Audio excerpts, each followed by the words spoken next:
Assalamualaikum warahmatullahi wabarakatuh. Selamat pagi, siang, sore, malam buat para netizen yang lagi pada belajar, nugas, atau gabut. Stop. Jangan di skip dulu ya. Ada pepatah yang mengatakan tak kenal maka ta'aruf. Jadi, perkenalkan, kami dari kelompok 7 Prodi Pendidikan Kewarganegaraan Universitas Pendidikan Indonesia yang pada kesempatan kali ini akan membahas mengenai wawasan Nusantara. Sebenarnya apa sih wawasan Nusantara itu?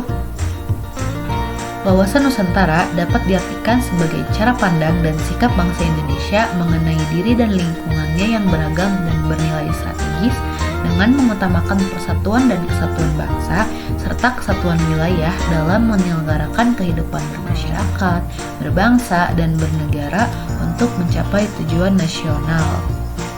Lantas, apa sih sebenarnya urgensi dari wawasan Nusantara bagi bangsa Indonesia? Tentunya adalah terjaganya kesatuan wilayah dan kokohnya persatuan bangsa Indonesia sehingga tidak terjadi perpecahan. Konsepsi wawasan Nusantara menciptakan pandangan bahwa bangsa Indonesia sebagai satu kesatuan wilayah yang di dalamnya terdapat kesatuan politik, sosial budaya, ekonomi, serta pertahanan dan keamanan.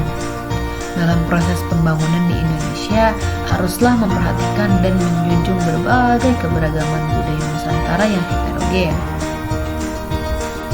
Nah, setelah kita mengetahui apa itu wawasan Nusantara dan bagaimana urgensinya, selanjutnya kita harus pula nih mengetahui bagaimana sih sebenarnya implementasi wawasan Nusantara itu.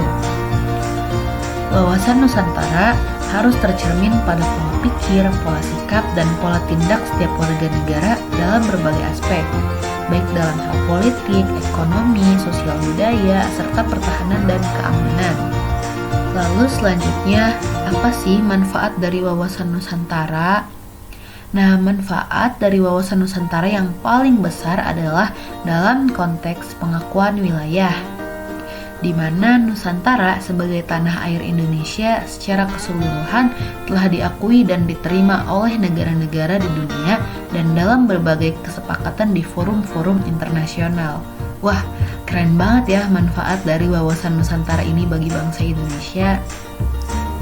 Tetapi tidak ada suatu hal yang berjalan dengan mulus, begitu pula dengan wawasan Nusantara yang dalam perjalanannya menghadapi berbagai tantangan.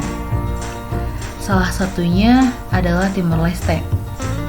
Yap, Timor Leste pada awalnya merupakan bagian wilayah Indonesia yang bernama Timor Timur, yang kemudian memisahkan diri dan mendeklarasikan kemerdekaannya dengan nama Timor Leste pada tahun 2002.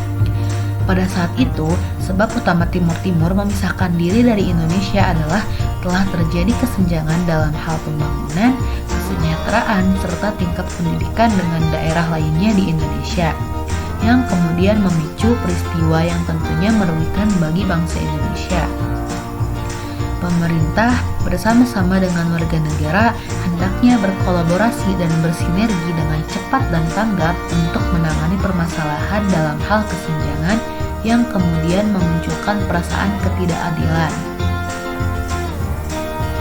Sebelum hal yang sama terjadi, hendaknya kita antisipasi melalui masyarakat yang terintegrasi dan kesadaran warga negara sebagai kunci untuk membumikan wawasan Nusantara di bumi pertiwi.